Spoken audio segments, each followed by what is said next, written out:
Hi everyone, here are the instructions for this week's art inspired by Kandinsky, Jim Dine, and upcoming Valentine's Day. So I'm going to show you how to do the concentric heart art. We're going to start with just doing the oil pastel. I have a huge set here, but you could do it with smaller set, just depending on what color scheme you want. So you're going to start with your heart, and I will show you how to do this. Oh, here's my Kandinsky. So you can see how they're different. Here he has like different color schemes. So you can think about that. Like, do you want to do warm colors? Do you want to do cool colors? Do you want to, variation of colors? What's going to go around the outside when you're finished? So here, for example, here I sort of just did random colors. Here I kind of stuck with started with my blues and then went out to purples.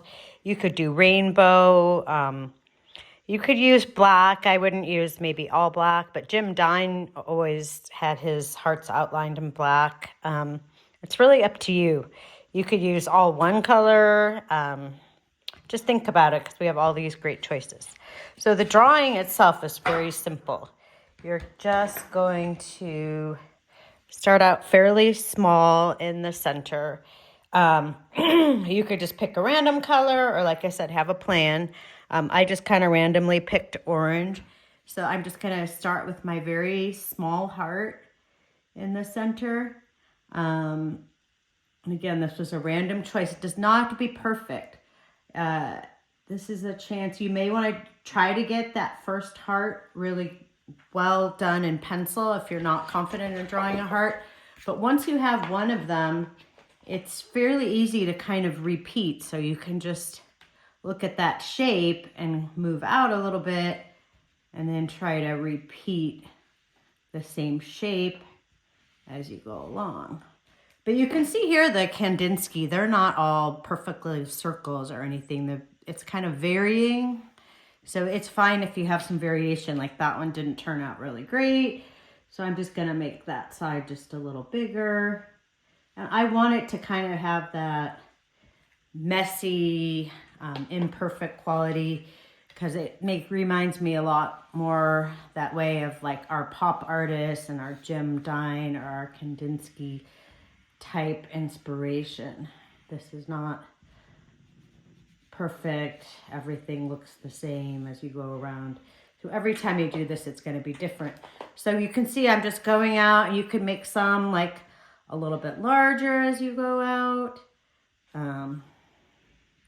We're going to be painting in the inside. So see that one, that turned out kind of weird, but I'm just going to go make this side like a little larger.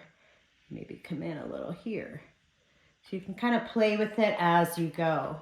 So maybe you leave a larger space. If you want, you could put a pattern like a polka dot or a zigzag. Remember, the oil pastel is a resist. So this will show up when you watercolor over it, which we've done many times. So here it looks like this is going to be my last area where I can get a full heart. So what do you do when you get here? You could make one that's going off the page if you want. You could just make this as a border like Kandinsky did here with, different colors surrounding it. Like here he used two different colors or kind of a blend. Or you could write something, if you want to make it to someone or you want to write a message. I'm just going to write love. And that's, maybe I will sign my name at the bottom too. So that is it. That is your first step. And then you will move on to the watercolors once this part is finished.